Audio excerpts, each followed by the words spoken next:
Para las familias que sufren, los ideales de esperanza, oportunidades, soluciones y una vida diferente algunas veces se ven muy lejos de la realidad. Levanta propone una solución alternativa a lo que hasta hoy se ha oído con relación a la familia, matrimonio e hijos azotados por la violencia doméstica. Hoy proponemos un camino más alto, uno que levanta a los caídos y oprimidos, dando voz a quienes no la tienen. Y ahora con ustedes, Levanta. Estimadas amigos y amigos, les agradecemos de verdad que nos estén acompañando una semana más en este nuevo programa y saludo a mi amigo, hermano Alonso. ¿Cómo estás en esta mañana? Bien, ¿y vos? Por aquí todo bien, por dicha, todo en orden. Me alegra muchísimo.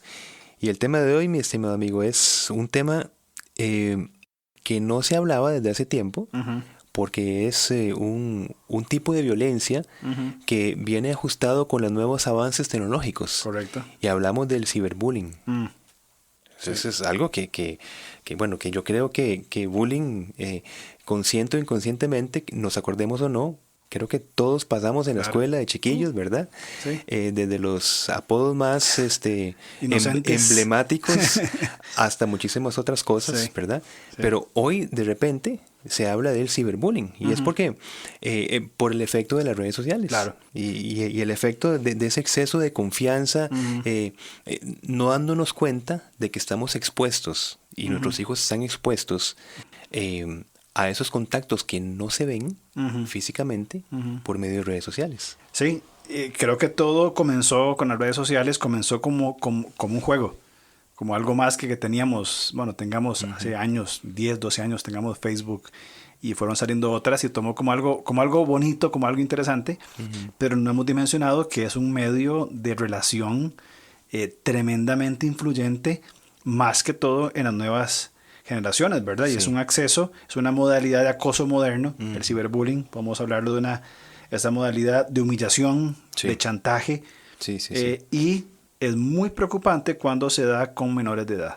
Es un Sí. tema realmente preocupante y que como padres tenemos que estar muy atentos si nuestros hijos tienen edad, ¿verdad? Que aquí voy a hacer una mención de algo importante. Hay padres que permiten que sus hijos tengan redes sociales cuando la ley no lo permite. Hay normas, por ejemplo, que Facebook o Instagram o algunas redes sociales ponen a partir de cierta edad. Y me he encontrado con niños de 8 o 9 años que los papás por alguna razón les dan acceso pensando que es para jugar, que es algo entretenido, sin darse cuenta del peligro, y por alguna razón hay ciertas regulaciones en cuanto a la edad de las personas. Muy interesante, sí, recordar estos aspectos. Y es que, bueno, como estás diciendo, es muy preocupante cuando se da con menores de edad. ¿Y por qué? Porque el ciberbullying es un ataque directo a la autoestima de la víctima, pero así directo, ¿verdad? Y uno no puede, en el bullying tradicional, llamémosle entre comillas, ¿verdad? Uno podía alejarse, uno podía esconderse, etcétera. Claro. Pero ahora, ¿qué pasa? Se está expuesto a una mayor cantidad de personas y personas que necesariamente no se dan a conocer, y que este problema cambia aun cuando la persona salga de centros educativos. Claro, exactamente. Es 24/7. Es permanente, constante. Lo que busca este ataque a esta autoestima, o a la persona, más bien, es buscar la exclusión de la víctima de grupos de convivencia con sus pares, ¿verdad? Sacar a uno entre sus pares, y trae graves consecuencias emocionales. El menor tiene a tener conflictos con su personalidad. Escuchaba hace un tiempo a una jovencita que había sufrido estos ataques de ciberbullying, ¿verdad? Y parte de lo que ella estaba descontenta era con su apariencia física, ¿verdad? Ella decía, yo no soy bonita. Y uno la ve, una muchacha pues normal, ¿verdad? Una muchacha simpática, bonita, y decía, es que yo tengo cicatrices.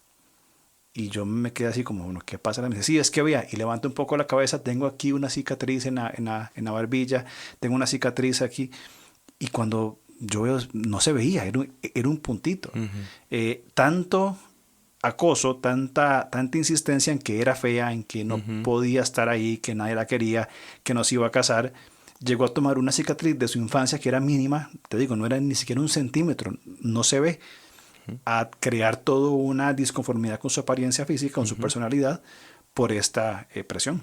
Claro, y es que no tenía conformada su personalidad por su edad, y claro, las consecuencias emocionales de ataques, de bromas, de memes, imagínate que estamos hablando de 2 ataques directos contra el sentido emotivo de una persona, que es la necesidad de pares o la convivencia social, porque como estás diciendo, se trata de sacar a la víctima de grupos de convivencia, y 2, la autoestima, dime, tanto colectivo como individual. Claro. Es un ataque tremendo, directo, el ciberbullying. ¿Y cómo puede pensar un adolescente, para hablar de adolescentes, que ha sido aislado y dañada su autoestima? ¿Qué tipo de pensamientos, qué tipo de autoestima y confianza y seguridad puede tener un adolescente solo, aislado de sus pares y con una autoestima dañada? Vulnerable absolutamente. Totalmente. A cualquier tipo de afecto, estimación, de ataque, claro. Vulnerable y débil. Así es. Y es que hay un perfil del acosado, ¿verdad? Que justamente es como un círculo vicioso, es autoestima. Ya en esa autopercepción, ya uno, las víctimas o potenciales víctimas se muestran con vulnerabilidad ante un grupo social. Que no necesariamente en esas edades es un grupo pues como que muy tendiente a la discreción, digámoslo, ¿no? Sí. Entonces ya hay una vulnerabilidad. Ahora, sobre esa vulnerabilidad, sobre esa baja autoestima con la que se enfrenta el grupo, empiezan, como estás diciendo, a enfocar solamente en esta parte, digamos, pongo comillas, de defecto o demás, y entonces empieza esa baja autoestima con la que se entra, empieza a ser atacada para agravarse más la situación, ¿verdad? Otro sentido de que vienen pues jóvenes con una sobreprotección de sus padres, ¿verdad? Y como hablamos ya nosotros como adultos ya tenemos un mayor sentido de la coherencia, ¿verdad? Claro. O sea, vemos las cosas más objetivamente. Ahora nosotros no es que no tengamos como adultos ataques a la autoestima o demás, pero tenemos más coherencia para poder acomodar mejor las cosas. Pero en un joven tiene un bajo sentido de la coherencia. Totalmente. Y sobre todo en este perfil que estás hablando, pienso que son ideales las víctimas pasivas. No responden a las agresiones, no las denuncian ni a su entorno familiar, social o en un centro educativo, ¿verdad? Y lo que me preocupa y me entristece es que suelen continuar en este patrón de no denuncio, no recibo ayuda, ya siendo adultos. Vos hablabas sobre el ciberbullying como algo nuevo, ¿verdad? Una década quizá. Sí. Hoy algo muy tratado, muy hablado, pero me pongo a pensar a futuro, en 10, 15 años, las generaciones, las personas, y pienso en jovencitas que hoy sufren acoso, ciberbullying, ¿verdad? Y son dañadas en su autoestima a través de diferentes formas, de menosprecio en redes sociales, de críticas por su forma de vestir, y que no denuncian y no reciben ayuda, tienen un potencial para ser víctimas de violencia doméstica tremenda. Totalmente. Porque van a entrar en una relación probablemente abusiva porque va a ver que esta mujer es vulnerable, es frágil, y va a continuar en este círculo de violencia, ya pasando de un concepto de ciberbullying, como lo estamos hablando el día de hoy, a violencia doméstica en otros niveles en los matrimonios. Y el patrón se va a repetir. No denuncio y no recibo ayuda. Claro. Y es preocupante. Facilitando el permanecer en un círculo de violencia. Exactamente. Sí. Es una excelente observación de la necesidad entonces de comunicar y en su entorno familiar, esa comunicación que es tan necesaria en la familia o con las personas con las que se conviva, ¿verdad? Sí. Yo creo que hay una palabra, y obviamente siempre, pues por mi rol pastoral, siempre voy a hacer énfasis del rol de las iglesias, ¿verdad? En la sociedad en que vivimos, ¿verdad? La iglesia no es un centro de adoración aparte de la sociedad. Dios nos colocó en una sociedad, en una comunidad, en una cultura, y somos parte de esa convivencia y con una misión específica, según Pedro, pues de llamar, ¿verdad? De mostrar las virtudes de aquel que nos llamó de las tinieblas a la luz. Ahora, eso que vos decías es súper importante y creo que hay una palabra que hemos hablado antes que tenemos que enseñar en casa y en la iglesia, y es denuncia. Denunciar. Debemos tener la valentía de denunciar un abuso de cualquier ámbito, en cualquier forma, pero también enseñarle a nuestros hijos a que denuncien. Los adolescentes dicen no, y usando sus expresiones, yo no quiero ser un sapo, yo no voy a andar diciéndole, ¿verdad? Exacto, no, exacto. hay que denunciar, porque ese modelo de yo no denuncio para no ser sapo, para que no me vaya peor después, se lleva también cuando sean adultos y van a ser también potenciales víctimas. Creo que enseñar a denunciar es sumamente importante, tanto en los hogares como también en nuestra iglesia, denunciar correctamente, ¿verdad? No tomar justicia por las manos, ni mucho menos. Exacto, exacto. Muy bueno. Y esta denuncia inclusive puede ser en pequeños, digamos, ser como en pequeños límites. Por ejemplo, qué importante es a tiempo, saliéndonos de la relación de los jóvenes o los niños, en una pareja, saber denunciar aquellas cosas que nos están lastimando. Que puede ser, mira, no me gusta como me estás hablando con el tono de voz. ¿Por qué? Porque si no se denuncian esos pequeños actos de intimidad, se van haciendo hábitos que van a ir creciendo en intensidad, en continuidad, y va a generar un patrón que va a producir pues el lastimar a la otra persona y llegando a hacer ya cosas descontroladas. Claro. Entonces, saber denunciar a tiempo. De una buena manera, como vos estás diciendo. Sería entonces también, y creo que es algo que podríamos madurar con el tiempo y las conversaciones, la primer denuncia que hace una potencial víctima de violencia doméstica es ante el mismo agresor. No me hables así, no me trates así, no me limites de esa manera. En el buen sentido de la relación de pareja, como hablábamos hace unos programas anteriores, de poder conversar sobre frustraciones, dolores, temores.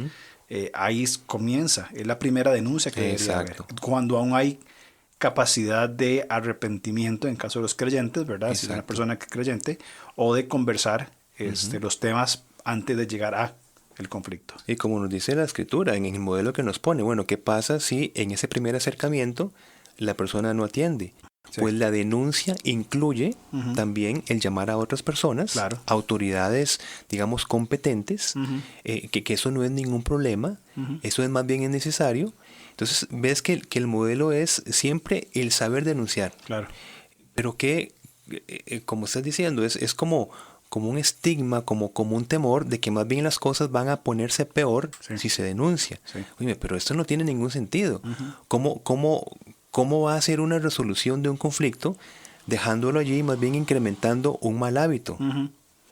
Y creo particularmente que es algo muy cultural, quizá inclusive de nuestra América Latina, de no confrontar correctmente los problemas, las diferencias, de no poner límites, ¿verdad? Que ante un conflicto prefiero quitarle el hablarle a la persona antes de sentarnos y conversar, de no hacer problema, de mejor no digo nada para que todo esté tranquilo, pero a la postre es mucho más grave que una primera denuncia.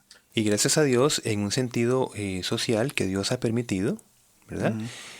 Cuando no se denuncia en cierto nivel, hay instituciones donde se puede acudir para que se pueda escuchar esa voz, de una voz que posiblemente por una condición equivocada, por ejemplo, por ser una mujer o por tener esta condición, no se va a escuchar su voz, pues resulta ser que el Señor ha provisto instituciones para que esa voz sea escuchada, atendida, de una manera con todo el respaldo de la ley. Correcto, totalmente de acuerdo.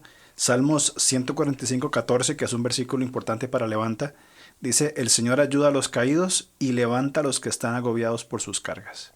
Y eso viene por una denuncia de que la persona está caída, cargada, conflictuada por la razón que sea, ¿verdad? Qué importante es seguir, ¿verdad?, en el patrón de que la Escritura habla contundentemente y a la vez tenemos esa capacidad de pensar, de razonar y decir, bueno, ese es el principio de la Biblia. Ahora, ¿cuáles son los recursos que hay que caminan alrededor de este principio. Que Dios ha considerado siempre. Por supuesto. Dios levanta a los caídos. O bueno, si nos quedamos ahí, uno dice, qué gran esperanza. Qué linda frase. Excelente. Y bueno, es una frase pronunciada por el Creador. Es decir, así es. Claro. Dios levanta. Ahora, ¿de qué medio se vale Dios para ejecutar su voluntad? Correcto. ¿Cómo van a ser levantados esos caídos? Exactamente. Por medio de nosotros. Exactamente. Totalmente. Y por medio de instituciones, etcétera, para poder proteger la causa del desvalido, la causa del que sufre injusticia en todas sus direcciones. Y para hacer honor al libro que me recomendaste hace un par de días, por medio de la institución que está llamada Reconciliar. Y es importantísimo. Qué bueno. Esto de que estamos llamados a reconciliar, a traer a colación en esto. Qué bueno. Ahora, te hago una pregunta.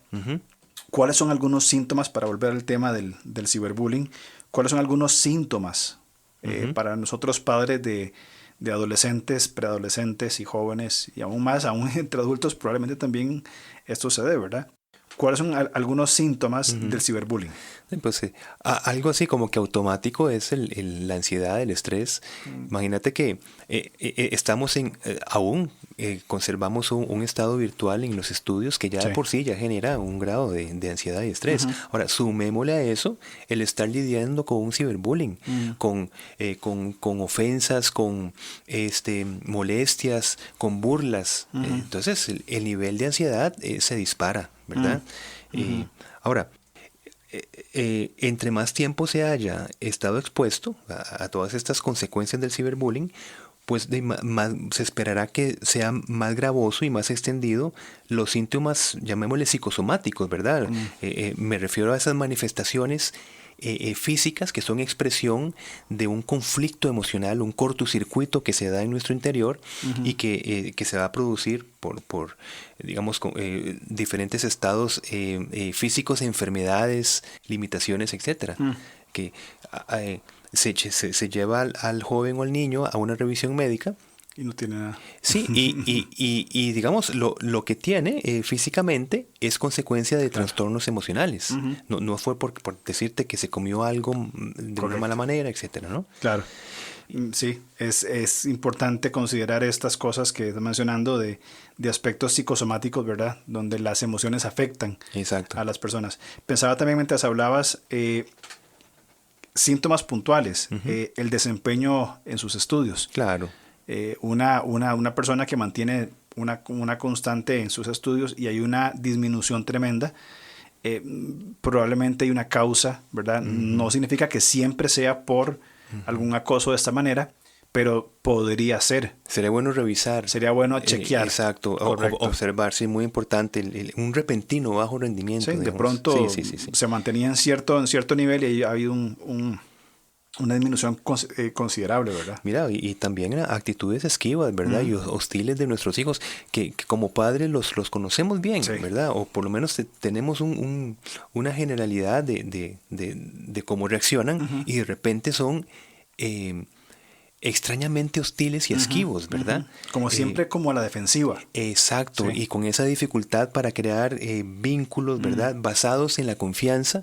¿Por qué? Porque justamente la confianza fue lo que se ha atacado, alterado, ¿verdad? Eso es otro síntoma. Y en casos graves, esto que estamos mencionando puede llevar a la víctima a quitarse la vida. Qué fuerte. Que es tremendo y que hay evidencia y hay argumentos para probar lo que se está diciendo, de que es tanto el acoso que la persona, el joven, la joven, se llegan a quitar la vida. Así y qué importante es donde los padres debemos estar atentos a todas estas manifestaciones de nuestros hijos. Entonces, conclusiones para preparándonos para el otro programa que creo que está exigiendo una segunda parte. No sé qué te parece. Necesaria. Porque tenemos que hablar hablamos del ciberbullying. Ahora, ¿qué hacer? ¿Qué hacemos? Exactamente. En contra del ciberbullying. ¿Cómo lo procesamos? Porque es una realidad que vivimos hoy día. Hasta el momento, conclusiones que hemos dicho hasta hoy es la necesaria atención de los padres hacia todo ese desenvolvimiento cibernético de nuestros hijos, no dejarlos a la libre, la observancia de un cambio drástico en diferentes actitudes, rendimiento académico, vínculos íntimos, estar en una constante observación de nuestros hijos, básicamente. Correcto. Sí, yo creo que eso es muy importante y justamente es el apelo que quiero hacer en este día de la labor de los padres. Si bien es cierto, como padres, probablemente todos los padres queremos que nuestros hijos pues crezcan con todo lo que necesitan de alimentación, de estudio, de vestimenta, inclusive alguno que otro capricho, poder consentir a nuestros hijos, pero no es lo que es esencialmente lo que Dios nos ha llamado a hacer. Efesios nos llama a criarlos en disciplina e instrucción. Y esta expresión es sumamente poderosa. Cuando hablamos de criarlos, hablamos de nutrirlos. Así como se nutre a un bebé recién nacido con alimentos específicos para que crezca, el rol de los padres tiene que ver con esa nutrición. Sí. Disciplina e instrucción. Hay dos palabras que me encantan, dos expresiones. Con disciplina entendemos por repetición, entrenamiento. Una y otra y otra y otra vez.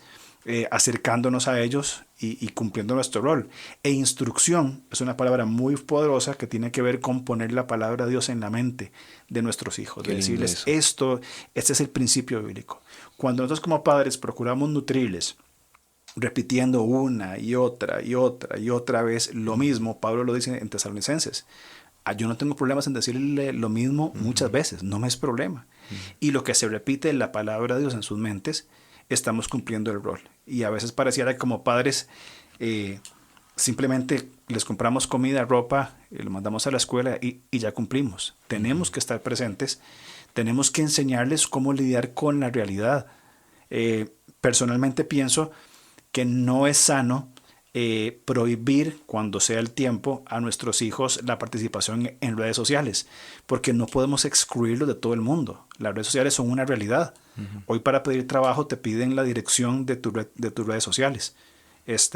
Para pedir visa te piden tus redes sociales. Entonces es una realidad que tenemos ya en nuestra vida como parte de nuestro andar. Una cotidianidad. Una cotidianidad. Sí. Lo que tenemos que hacer es enseñarles cómo usar estas cosas de una forma en que sea Dios glorificado y nosotros nos mantengamos seguros. Oíme, y qué dinámica la que hay en ser padre, ¿verdad? O sea, una dinámica que tiene que estarse ajustando a los nuevos desafíos generacionales. Estar constantemente, como estás diciendo, nutriendo a nuestros hijos, y poniendo mucho cuidado y atención con qué lo estamos nutriendo. Exacto. O sea, es una responsabilidad tan grande que por eso es que es inconcebible que no pidamos la fortaleza de Dios y la sabiduría para, primero, en nosotros mismos y para ser ejemplo hacia nuestros hijos. Exactamente. Vamos a nutrir a nuestros hijos con lo que nosotros nos estemos nutriendo. Así es. Y creo que nos pone en una posición de tremenda responsabilidad en el ciberacoso, en el ciberbullying, pero sobre todo en una paternidad de acuerdo a lo que Dios nos pide que hagamos como padres. Correcto. ¿Te parece si hablamos la otra semana? Seguimos con qué hacer. Lo veo necesarísimo porque estoy muy emocionado con este tema de qué hacer con el ciberbullying. ¿Qué hacemos entonces para prevenirlo? Sí, así es. Perfecto, entonces nos vemos la próxima semana. Si Dios lo permite. Un gusto verte y conversar con vos como siempre. Igualmente. Saludos a todos los que nos escuchan. Así es. Nos vemos. Chao.